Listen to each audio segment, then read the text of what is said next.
Hi, everyone, and welcome to the Robin's Football Thoughts podcast. I'm your host, Robin Lalisse, and today I'm going to recap my biggest observations from the opening weekend of college football and preview the NFL's Week 1 slate. The premier matchup on the weekend, the noon Fox game, was number 1 Texas versus number 3 Ohio State. It was Arch Manning's third career start and first on the road at the defending champion Buckeyes. He certainly had his struggles, finishing 17 of 30, and was quickly dragged for it on social media. But to be fair, the tremendous hype machine was always a tad overblown, and making any long-term prognostications over him and Texas' season is definitely way too premature. And it was a 14-7 game with a couple goal line drives ending in 0 points, and if those drives go any differently, we could have seen Texas win. On the Ohio State side, Julian Sayin replacing Will Howard. He was solid but unspectacular in his debut. Jeremiah Smith, who was as dominant as any freshman receiver in years last year, had a couple uncharacteristic drops. So it'll be interesting to see how both teams advance throughout the season and if they rematch in the postseason. Last year they met in the semifinals with obviously the Buckeyes winning.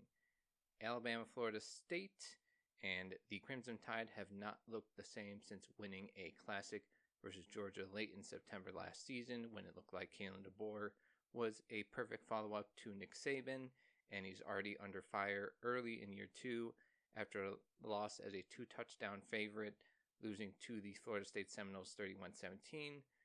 And the Seminoles were the team that went from a top 10 preseason last year to 2-10, and were already under pressure under head coach Mike Norvell, but they responded in week 1 with FSU quarterback Thomas Castellanos talking a bunch of trash during the offseason, saying Nick Saban wasn't around to save Bama. It was a lot of bull talk, but he backed it up in game 1. And Kalen DeBoer, he's been successful wherever he's been. Turned around Fresno State in 2 years, did the same at Washington, got into a national title. And if you include his NAIA career, he has a mark of 117-13. But in his time at Bama, he has 5 losses since that Georgia game, including 4 as a big favorite against unranked teams, and that's basically the same amount as Saban had in his nearly 2 decades at Bama. And now you have people questioning if he's maybe not the right fit. But again, early in the season for both teams, the honeymoon and shine has certainly ended for DeBoer, and he'll have to respond very quickly, or it could certainly come off the rails in a loaded SEC. The LSU Clemson night game on Saturday. It was a matchup between 2 teams named the Tigers, one from LSU and one from Clemson. Brian Kelly had lost his first 3 openers for LSU, and they had been defeated LSU in 5 straight openers, and they had to visit Death Valley early in the season to kind of change the narrative. And with their veteran quarterback Garrett Nussmeier playing big in the second half, and the offensive line doing a great job against a great Clemson defensive line that included star defensive tackle Peter Woods, they were able to get Kelly's 4th season started on the right track with a 17-10 victory. On the Clemson side, Cade Klubnik did not play as big as he needed to in this one, and he's had great stats and improved stats throughout his 3 previous years with the university, but in the most important games has yet to play well enough for them to win and be a national title contender. And if Dabo Swinney's team wants to reach their goals, win the ACC, and then also be a threat in the playoff, he will have to be, again, much better. But it was a great early marquee matchup for the season, and watching these teams develop throughout the year, does, Clemson finish toward ACC title contention, and does LSU become a threat in the SEC? The Notre Dame Fighting Irish, my favorite college football team, had their opener on Sunday night going to Miami to face the Hurricanes, and it was a tough opening weekend loss for them. Another installment in a classic rivalry with CJ Carr's first start, including some highs and some lows, a tough turnover off an RPO decision to throw. And I was watching the game, I initially thought it was a screen call by OC Mike Denbrock, but Carr said after the game it was either handoff on an RPO or throw. Any decision to throw, it was a blown up screenplay to the receiver that ended up getting picked. But he had an incredible second half comeback, down 2 scores twice, 21-7, 24-10, and made it 24-24 with a little over 3 minutes to go. Overall, there was some questionable usage of the run game, only 10 carries for star running back Jeremiah Love, and the backup Jadarian Price, as good as any number 2 back in the country, only got 6 carries, so definitely some interesting play calling there for Den Brock. But on the Miami side, Carson Beck, he was basically scapegoated for a rough Georgia offense last year that wasn't anywhere near all his fault. The Georgia Bulldogs last year ranked among the highest in drops by wide receivers, and they had lost top wideout Ladd McConkey and tight end Brock Bowers in the draft the previous season. And Carson Beck, he did a tremendous job finding receivers, including true freshman Malachi Toney, some plays on the run and throws on the run that were, there was the Malachi Toney play, and then also a ridiculous one-handed catch by C.J. Daniels on a play that looked like he was just throwing it up and it could have been picked or anything like that. Instead, C.J. Daniels pops out of nowhere, goes up with one hand, makes the catch, and gets a touchdown to go up 14-7 before the half, and then they get another scoring drive after that. And he was able to lead a big drive at the end, get the team in position to go for a field goal, hit it, and then that was enough to win it at the end. So great early season matchup for Notre Dame. They have to play Texas A&M on September 12th, and that all of a sudden becomes a high urgency game because you don't want to fall 0-2 even in the playoff era where 12 teams can make it. True early losses does hurt your resume. Right now they're number 9 in the country. As for Miami, it could be between them and Clemson for the ACC title, so going to be fun to follow these teams through the season. The last college football game of Labor Day weekend was on Labor Day night with TCU UNC.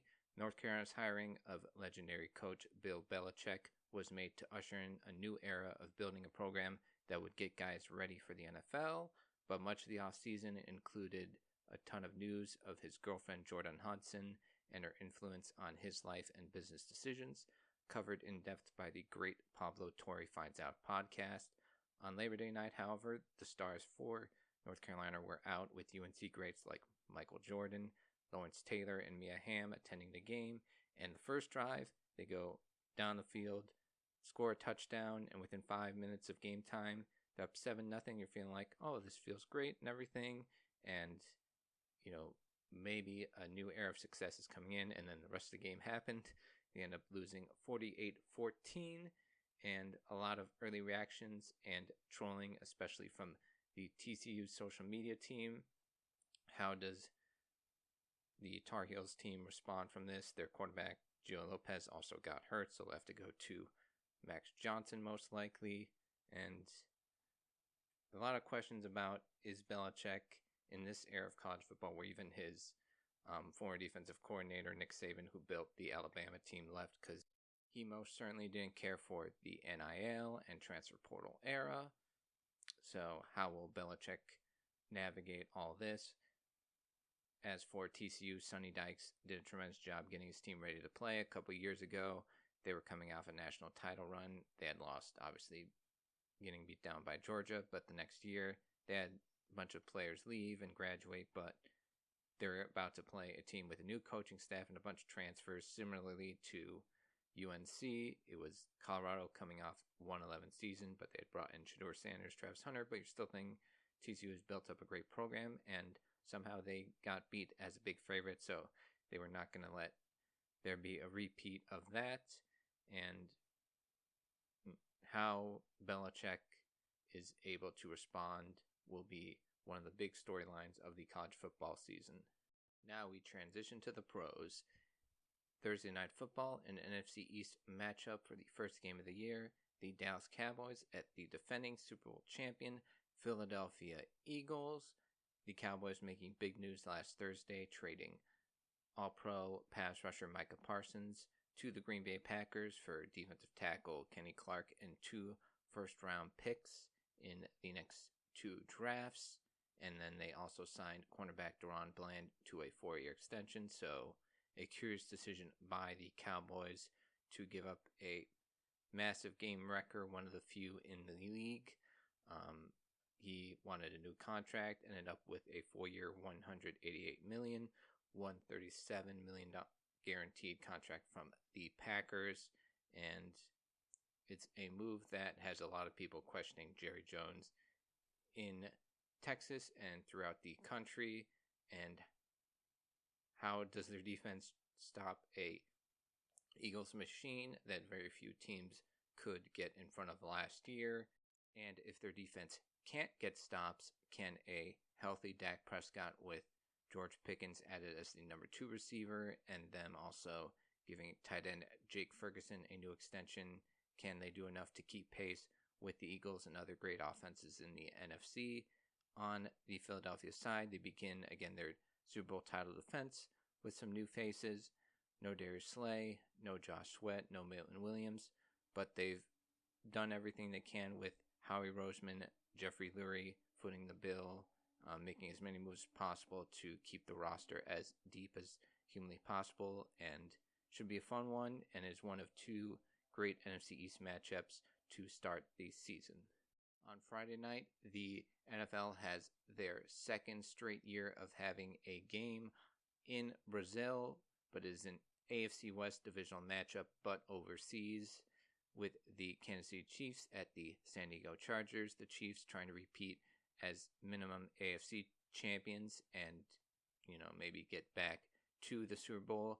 Rashee Rice suspended for this game and the next 5 games as a result of a hit-and-run drag race in the 2024 NFL offseason. And then rookie Jalen Royals is also banged up, so they're going to have to deal with depth issues at receiver. And then LA is without All-Pro left tackle Rashawn Slater due to unfortunate patellar tendon injury in training camp. They did bring back wide receiver Keenan Allen and are looking to give Kansas City some sort of challenge in the division, along with both the Denver Broncos and Las Vegas Raiders. They do have Najee Harris returning to practice this week after an eye injury, and he's looking to be able to play maybe on a pitch count. So again, this AFC West has a chance to be one of, if not the best divisions in football.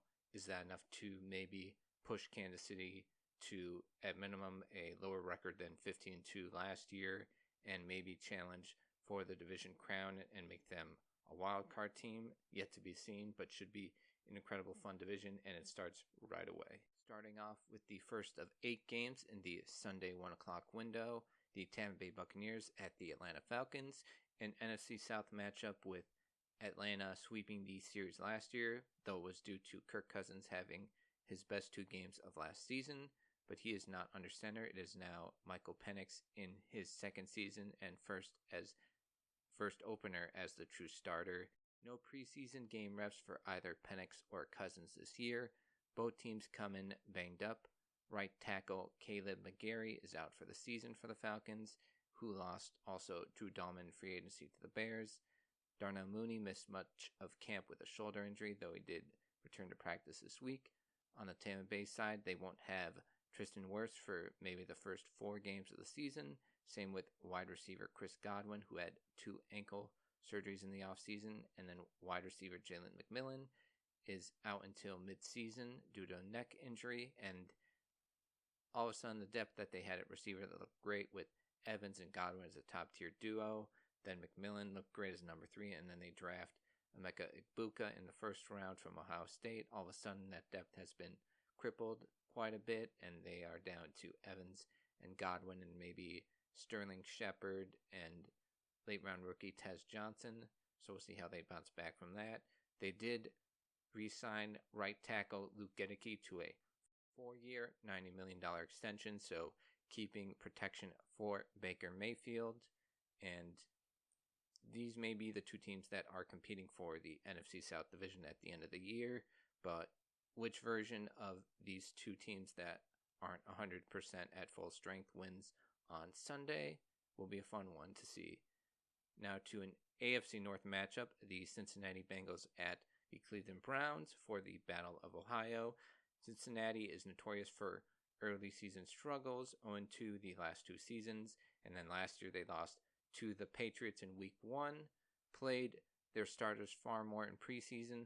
The defense was a big issue last year, and even in this preseason, though they were able to keep top pass rusher Trey Hendrickson for at least 1 more season with a new contract.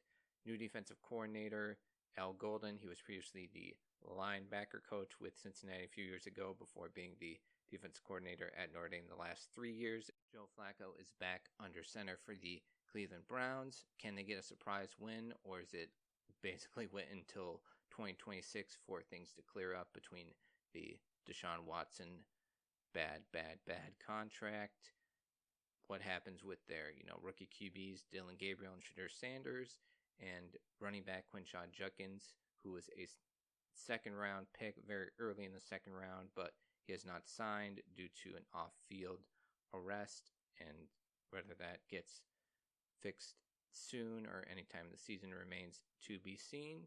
But again, these division games, you never know what can happen. Next is the Miami Dolphins at the Indianapolis Colts, and it's really a matchup of two teams and coaching staffs under the microscope and potential hot seats. Miami's fourth year with Mike McDaniel, he's brought them to the playoffs his first 2 years, and last year they were 8-9. And over a decade with general manager Chris Greer, how does owner Stephen Ross react to an underwhelming season if one comes? They've already had injuries at the corner position to Kader Kohu and Artie Burns, both out for the season. They've been forced to sign Rasul Douglas in free agency, who played for the Bills last year but had a down year. Tyreek Hill, who was once, a couple years ago, the number one player as ranked by the NFL players in a poll. He was not named a team captain, and last year, the end of the season for him, he basically did not go on the field in their final game. Can he return to anywhere close the player was a couple seasons ago, and will he make any noise off the field? As for Indianapolis, they chose Daniel Jones as their quarterback. How long does that last?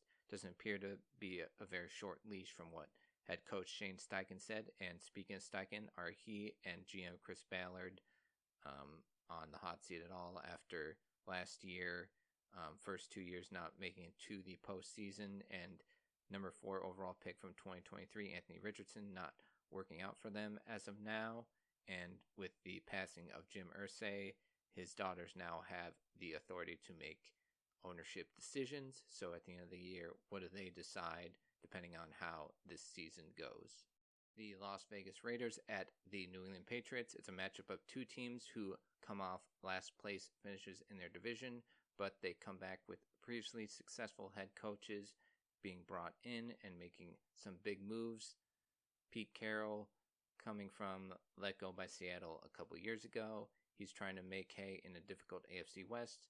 With 3 playoff teams last year, he brought his own quarterback from Seattle in Geno Smith in a trade, picked a running back high in Ashton Genty at number 6 overall, and general manager John Spytek is aiding with moves, including wide receiver Amari Cooper, who was coming off a down year with the Browns and Bills.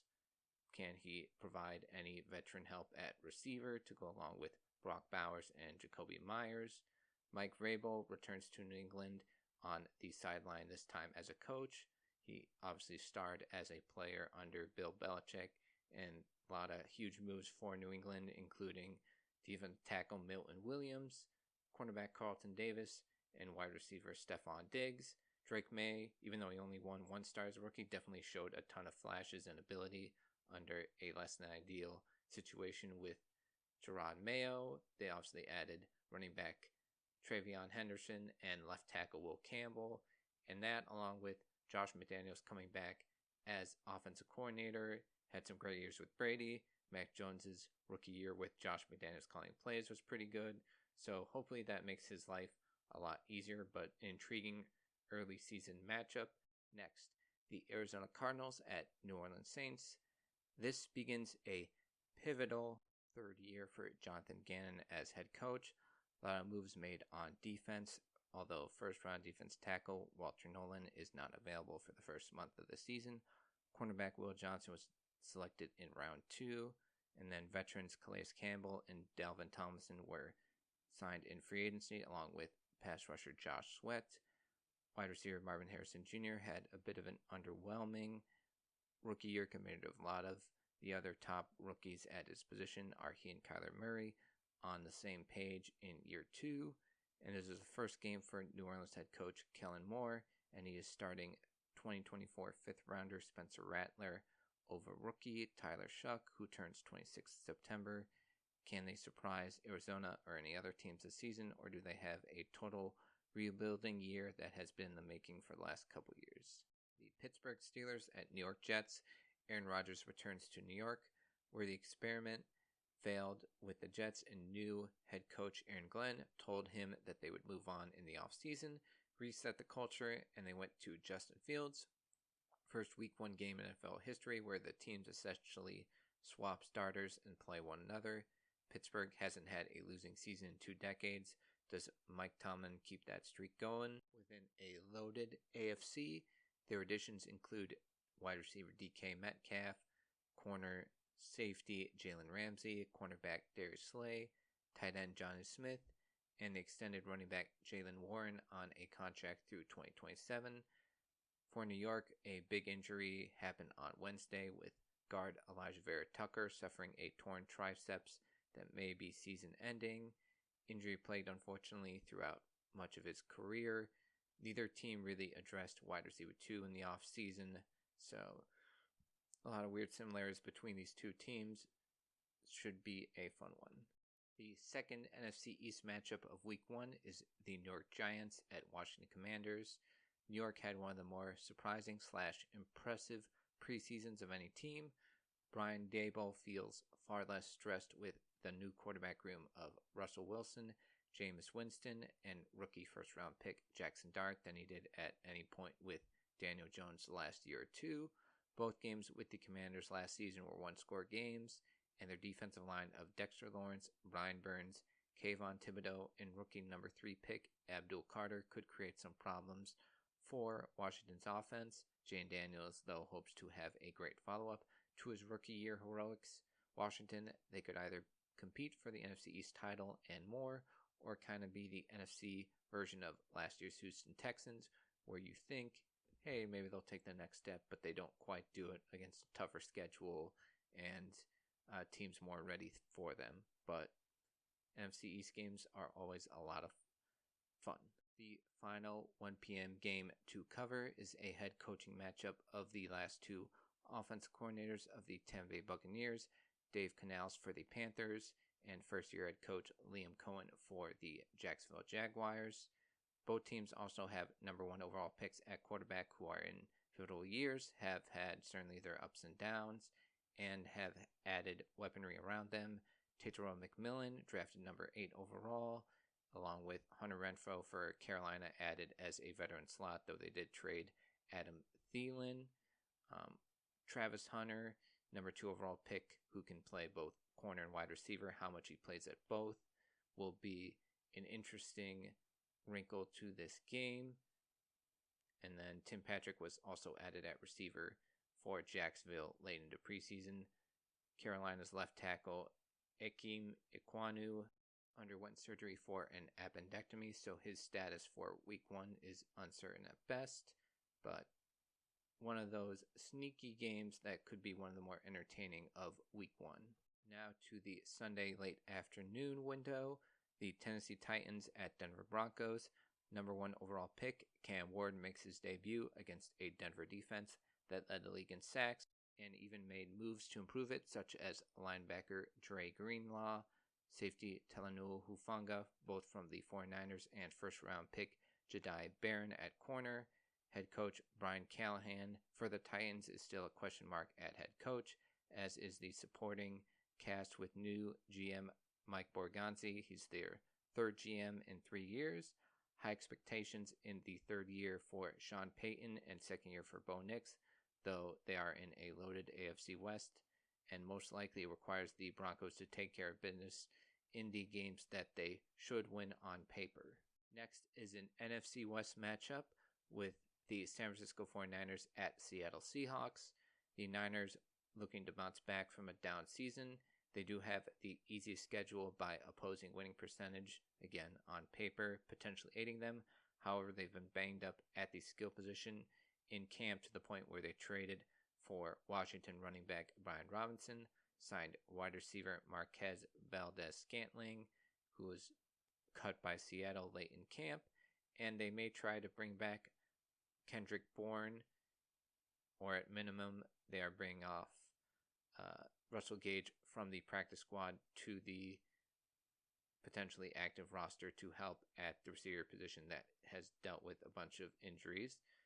On the Seattle side, they have a new offensive system with offensive coordinator Clint Kubiak, who coached with Sam Darnold in San Francisco in 2023. And obviously they bring Darnold in there. They move out Geno Smith, and they're hoping to create more balance on offense with the run game to complement Darnold and hope that head coach Mike Macdonald's defense takes a leap in year 2 and helps them become a contender for the NFC West title. Now to the marquee 425 games. The Detroit Lions at Green Bay Packers. It is the first of 2 NFC North matchups in the opening week. Detroit has to replace 2 coordinators after the departures of Ben Johnson and Aaron Glenn, but they still have an incredible roster constructed by General Manager Brad Holmes and hope to have much better health and luck than late last season, although it is tough to see them going 15-2 in such a loaded division and against a very difficult schedule. Green Bay most recently made maybe the most impactful move of the offseason in bringing in Micah Parsons, finally getting that pass rusher to pair with Rashawn Gary. That, along with rookie receiver first-round pick Matthew Golden, adding to a deep and hopefully healthy skill group, makes the Packers a threat to win a lower division that will likely compete to be the best in the league. The Houston Texans at Los Angeles Rams is a matchup of 2 teams that could, in theory, be massive contenders, but unclear injury situations put those expectations in doubt. Matthew Stafford missed much training camp with back issues, and if he can't be healthy enough to be the guy that led them to a Super Bowl in the 2021 season and the one signal caller in the postseason last year that challenged the Eagles, the Rams will have to adjust somehow, even with a loaded defense and some great skill people. For Houston, running back Joe Mixon has had a foot issue that's had him on the non-football injury list all offseason, and he will at minimum be out the first 4 games of the season. No update as to when he will be back. They will have a new look offensive line with no Laramie Tunzel, and they will have to be coordinated by a new offensive coordinator in Nick Haley, who was with the Rams last season as their tight end coach. Now we get to Sunday night is football night with the Baltimore Ravens at Buffalo Bills, a matchup of the last 2 MVPs and the 2 hotly debated contenders. Now on to the Sunday night capper, the Baltimore Ravens at Buffalo Bills, a matchup of the last 2 MVPs and the 2 hotly debated candidates for the award last season, and also a rematch of a classic AFC divisional game last year. Baltimore returns to the scene of that devastating defeat, loading up as much as possible with corner Jair Alexander and wide receiver DeAndre Hopkins added as championship-seeking vets. Buffalo was undefeated at home last season, but it's a whole new season, and they will need a great game to keep that streak going. Both teams have been as good as any team not named Kansas City in the past 5 years, but do not have the hardware to show it, and the urgency is there for each to be that team that knocks off the Chiefs in the AFC. The Bills, they brought back some old friends. Jordan Poyer at safety for the practice squad, Jordan Phillips on practice squad, and then likely active roster at defensive tackle, and then wide receiver Gabe Davis to the practice squad, though as an injured player who is rehabbing a torn meniscus injury. The final game of the NFL Week 1 slate is on Monday Night Football. The Minnesota Vikings at Chicago Bears, the second NFC North matchup of the week. The first regular season game of the Ben Johnson era for Chicago, and it'll be interesting to see how Chicago's offense and overall team has adjusted to its complex and detail-oriented schemes in the early going, with a remodeled offensive line and skill group to hopefully get Caleb Williams on the right track in year 2. They will be doing so against a Minnesota team that won 14 games last year, though they are going with somewhat of their own youth movement with second-year quarterback J.J. McCarthy, who, with the help of a great run game and defense, won a national championship at Michigan, and they further insulate him with offensive line additions like Will Fries and Ryan Kelly from the Indianapolis Colts, Jordan Mason to go along with Aaron Jones in the run game, veteran wideout Adam Thielen returning in a trade, Kevin O'Connell's great play calling, one of the better coaches in the league, and he won Coach of the Year last year, and then Brian Flores' super aggressive, blitz-happy defense that could create nightmares for Williams and the Bears offense, but it's going to be a great capper to a very fun week 1 and return to games that count in the NFL. Thanks again for tuning into the Robin's Football Thoughts podcast, and we will be back after week 1. Have a great day.